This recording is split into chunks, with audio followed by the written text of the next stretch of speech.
ఒకవేళ ఒక 4-5 గదులు ఉన్నాయనుకోండమ్మా, ఆ గదిలో చెత్త ఈ గుమ్మం మించి ఊడ్చి మళ్ళీ ఇంకో గదిలోకి ఊడుస్తారు, మళ్ళీ ఆ గుమ్మం మించి ఇంకో గదిలోకి ఊడుస్తారు. అట్లా ఎప్పుడు కూడా గుమ్మాలు మించి చీపిరి పెట్టి ఊడవటం అనేది మంచి పద్ధతి కాదు. ఏ గదిలో కసువు ఆ గదిలో చక్కగా ఊడ్చుకుని ఇంకొక పొరపాటు కూడా చేస్తున్నారు. మనకి ఇంట్లో నిర్మాణం చేసేటప్పుడు ఈశాన్యంలో తూములు పెడతారు. అంటే ఈశాన్యం పళ్ళు ఉంటుంది కాబట్టి తూములు పెడతారు. ఎందుకు? మన కడిగిన నీళ్ళని ఆ తూము ద్వారా పోవటానికి. వీళ్ళు ఏం చేస్తారంటే అక్కడ తూము ఉంటుంది కదా అని అటువైపుకి ఊడుస్తూ ఉంటారు. తూము దగ్గరికి ఊడ్చి ఎత్తిపోస్తూ. ఎప్పుడు కూడా ఈశాన్యంలోకి ఊడవరాదు. ఎప్పుడైనా మీరు దక్షిణ వైపుగా ఊడ్చుకోండి, ఆ భాగంలోనే ఊడ్చిన కసువు ఎత్తిపోసుకోవాలి.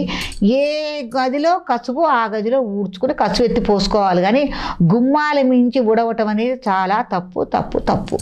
చాలా చాలా మంది అనేస్తారు కదా, తప్పు. గుమ్మం మించి ఊడుస్తారు కసువు మొత్తం గుమ్మం మీదకేసి ఆ గుమ్మం నుంచి ఊడుతారు. చాలా తప్పు. అంటే చీపురుతో మనము గడప లక్ష్మిని కొట్టినట్టే కదా, ఈ కసువంతా ఆవిడ మీద మనం పోసినట్టే కదా. గుమ్మాన్ని ఏముంటాం మనం? గడప లక్ష్మి అంటాం కదమ్మా. కాబట్టి ఇట్లాంటి పనులని చేయకూడదు, ఇల్లాలు చేయకూడదు.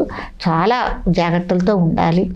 ఎప్పుడైనా వచ్చి ఇంటికి ఎవరన్నా మనకి అతిథులు కానీ స్నేహితులు కానీ ఎవరన్నా వస్తే వాళ్ళందరినీ ప్రేమతో ఆప్యాయతతో పలకరించుకోవాలి. ఎవరిని చులకన భావంతో చూడకూడదు. కుటుంబ సభ్యులందరినీ ఒకేలాగా ప్రేమించడం ఆదరించడం చూసుకోవాలి. ఆడపడుచులు ఉంటారు, అత్తగారు మామగారు, ఉమ్మడి కుటుంబాలు ఉన్న వాళ్ళు ఉంటారు, 4 ఫ్యామిలీ, అందరినీ సమభాగంగా చూడాలి. కానీ ఒకళ్ళు ఎక్కువ తక్కువ భావాలతో కూడా చూడకూడదు. ఎందుకంటే వాళ్ళ మనసులు నొప్పించకూడదు కదా. ఇటువంటివన్నీ ఆచరించుకుంటే ఇల్లాలు ఆ ఇంట్లో చక్కగా లక్ష్మీదేవి నెలకొలి ఉంటుంది.